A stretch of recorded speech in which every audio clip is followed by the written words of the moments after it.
India is hungry for protein, and lab-grown meat might be the plot twist no one saw coming. Today, I'm counting down myths versus facts, and what it could mean for India's food security and the planet. Myth 7. It's science fiction, not real food. Fact. It's real animal meat grown from cells, not plants.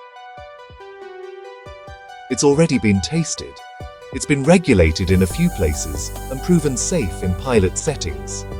Myth 6. It's bad for culture in India. Fact. Food culture adapts. Cultivated chicken or mutton can slot into biryani kebabs without changing tradition. Just the supply.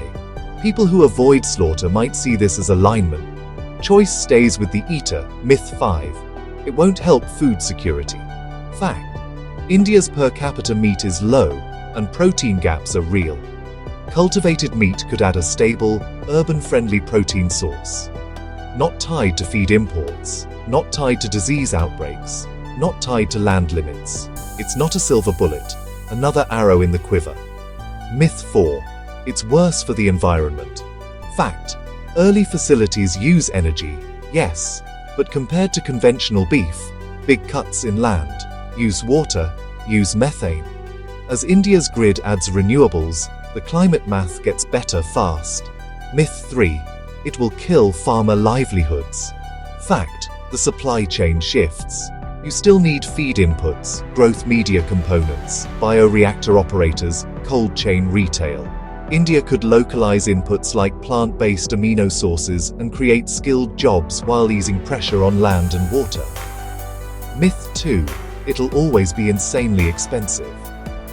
Fact. Prices have fallen by orders of magnitude. Costs come from growth media and scale.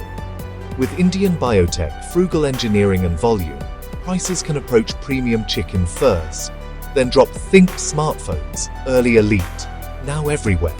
Myth 1. It's unsafe or unnatural. Fact. It's tightly controlled, sterile, and traceable. Regulators will require rigorous testing, labeling, and monitoring. Nature gave us cells. This is just growing them differently.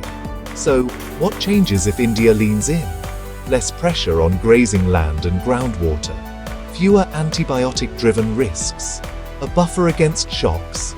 Heat waves feed price spikes, disease outbreaks, and a new industry that could export tech to the world. But here's the catch. Energy matters. If facilities run on coal, climate gains shrink.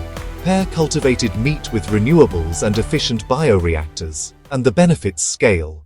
Thanks for watching. If this helped, like, share, subscribe, hit the bell for more insightful breakdowns.